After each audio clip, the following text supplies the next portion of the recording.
If you try searching for a list of the greatest movie villains of all time, you'll find tons of rankings on different websites. But there's one thing they all have in common. Every single one of them includes Dr. Hannibal Lecter.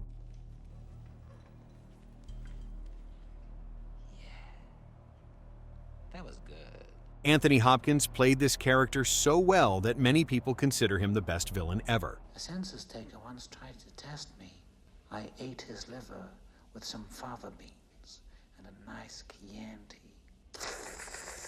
But the more I thought about him, the more I realized he doesn't belong on these lists because he's not actually a villain. And maybe that's the key to understanding the deeper meaning of the whole movie. In this video, I'm going to explain my point of view and figure out whether Hannibal Lecter can really be considered a psychopath. So let's break it down. Who is he really? At the beginning of the movie, there's a very important scene. Young FBI cadet Clarice Starling meets Dr. Lecter for the first time. He used to be a psychiatrist, but now he's locked up for murder.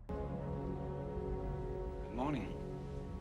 Dr. Lecter, my name is Clarice Starling.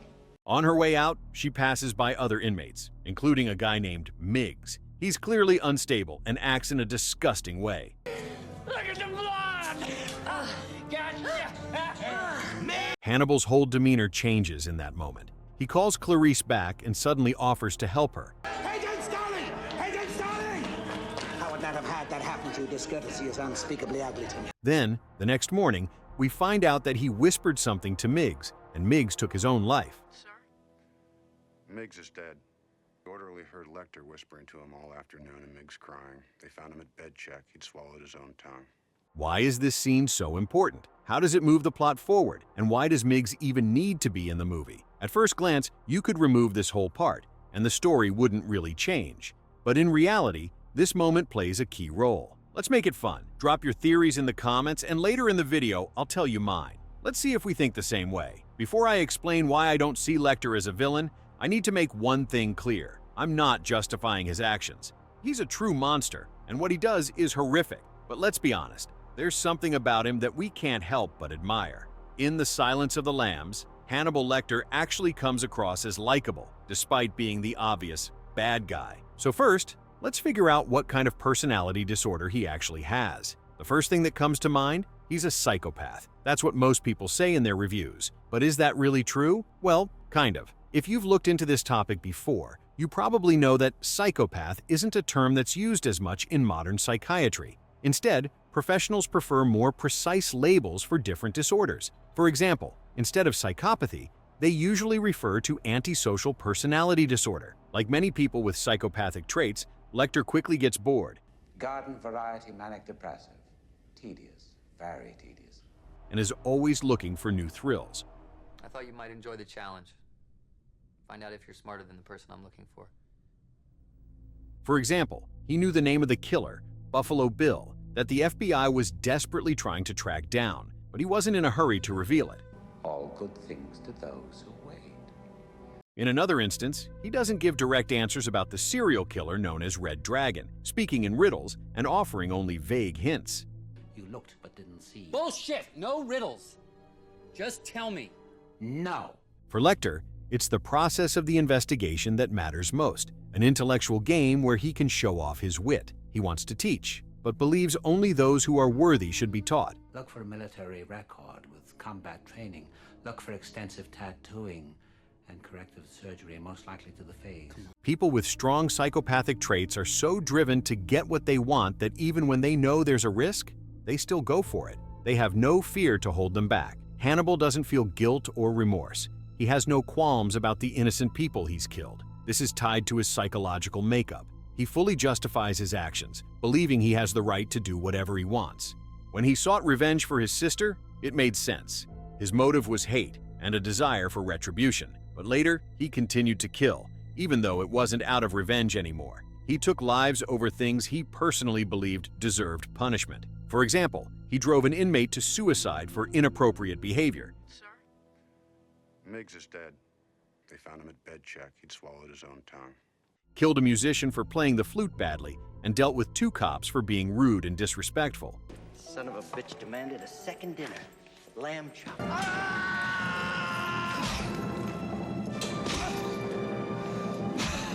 Another important trait is his low sensitivity to pain. This is obvious in the scene where his finger gets stitched without anesthesia. He doesn't even flinch.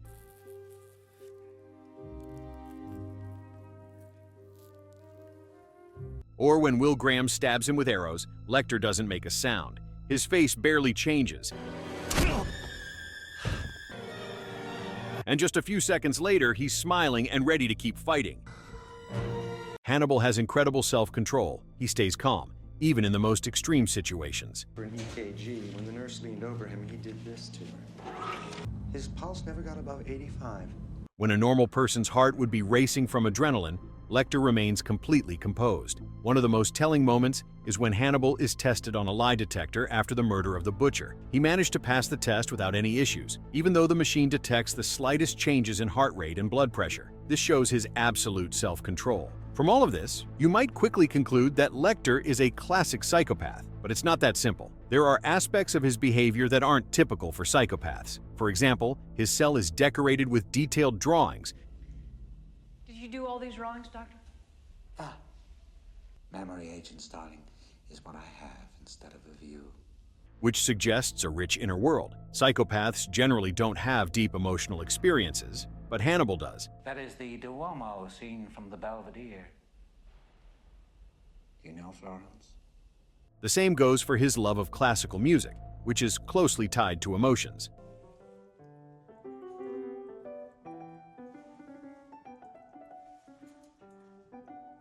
Also, he tends to be self-reflective, which is also unusual for psychopaths because their emotional world is usually quite limited. Another important point is that he shows some degree of empathy toward Clarice Starling. I have no plans to call on you, Clarice. The world's more interesting with you in it. In the final film about Lecter, when Starling catches him, Now that's really interesting, Clarice. I'm really pressed for time. he cuts off his own hand to avoid being caught by the police, instead of hurting her. This is totally uncharacteristic of a psychopath, who usually acts only in their own interests. Even the scene I mentioned earlier proves that Lecter is capable of showing emotions. Agent Starling! Agent Starling! I would not have had that happen to you. Discourtesy is unspeakably ugly to me. When he loses his temper while talking to Clarice, it doesn't fit the behavior of a psychopath. All of this suggests that the writers wanted to create a more realistic psychopath, but ran into a problem. It's hard to feel empathy for such a character. So they made concessions by adding traits that make him more likable. And this isn't by accident. Lecter wasn't originally intended to be a villain. Now, let's go back to that scene I asked you to think about at the beginning of the video. Look at the blood! Agent Starling! Agent Starling!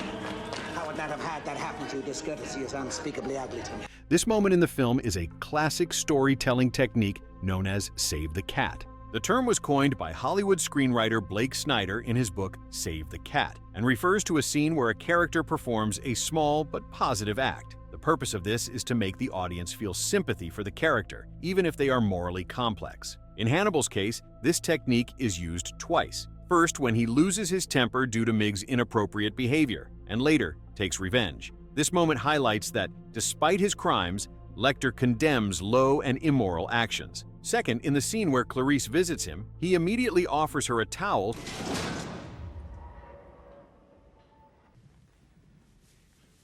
Thank you. so she can dry her wet hair.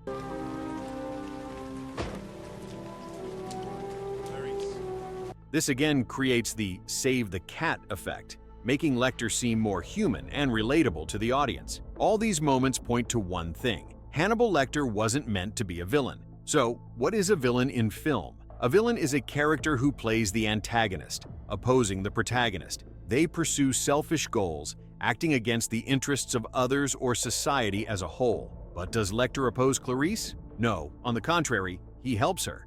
You're so close to the way you're going to catch him. Do you realize that? I'll help you catch him, Clarice. The real villain in the film is Buffalo Bill.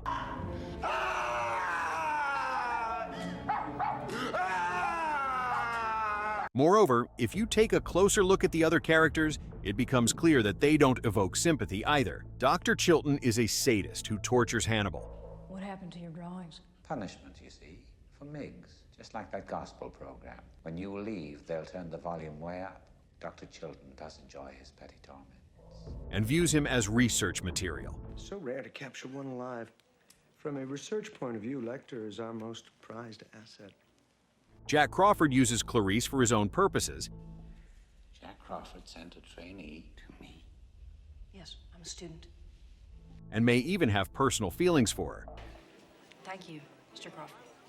You think he visualizes scenarios, exchanges, f***ing you? Your father would have been proud today.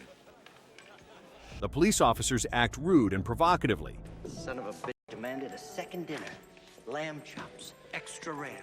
What he wants for breakfast. Damn thing. Zoo.